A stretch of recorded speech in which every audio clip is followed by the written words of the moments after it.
So, lucky number 7. In fact, that tune I've actually acknowledged KidsClick is something surprising. Now, oh my goodness, KidsClick, where do I begin?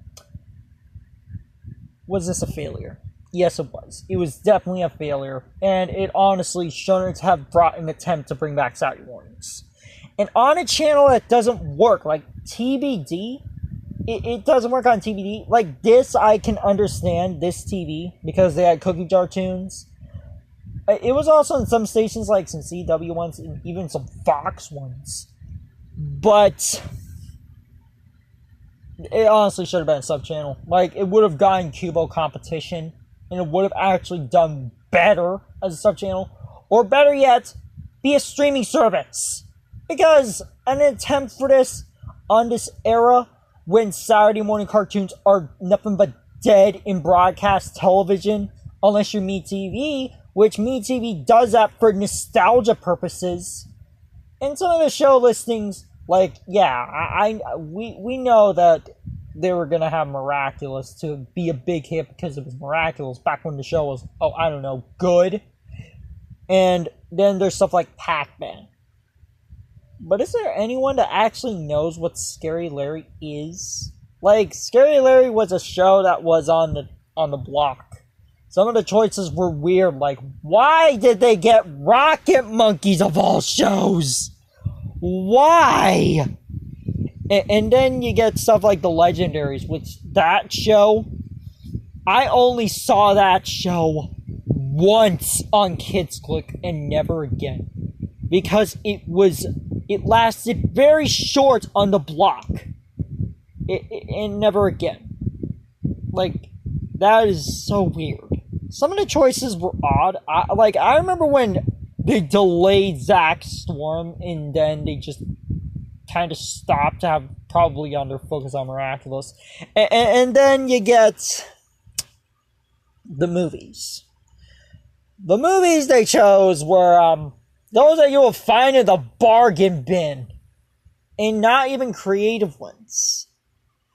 Like, if KidsClick was a sub-channel, imagine how many bargain bin movies we could have had.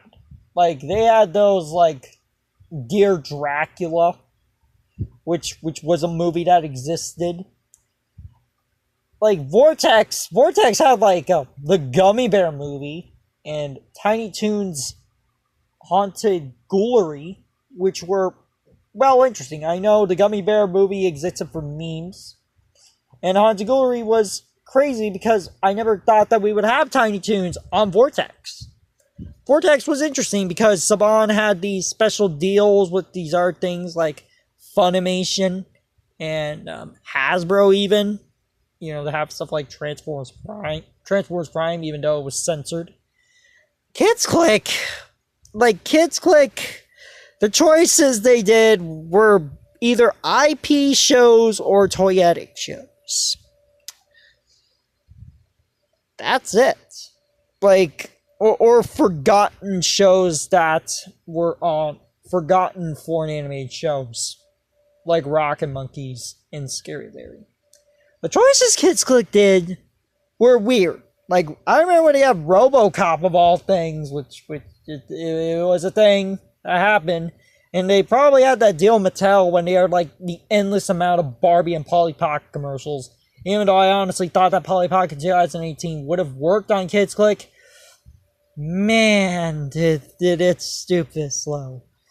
But yeah, KidsClick, honestly, it shouldn't have been an attempt to bring back Saturday morning cartoons. It was not a good idea. I know they were intended to get Sonic X and Transformers, though they did get Transformers, but they started off with Energon, of all things. Why? Don't worry, they got Cybertron later on, which was fantastic in my opinion. And a part of my childhood because that's what got me into the franchise. But yeah, they were also intended to have Sonic X. Like, I did a video about its concept. Its concept art on the concept website pages. So, for those interested, the link is down in the description below. But that's all I gotta say, guys. Man, KidsClick has been that long, hasn't it? It really shouldn't have been an attempt to bring back Saturday morning cartoon, which was a dead concept, unless you're MeTV. But now you have MeTV Tunes, so there's nothing that much to worry about. And MeTV Tunes is pretty cool. Anyway, guys, this is Kawaii Life Antonio, signing off. Peace.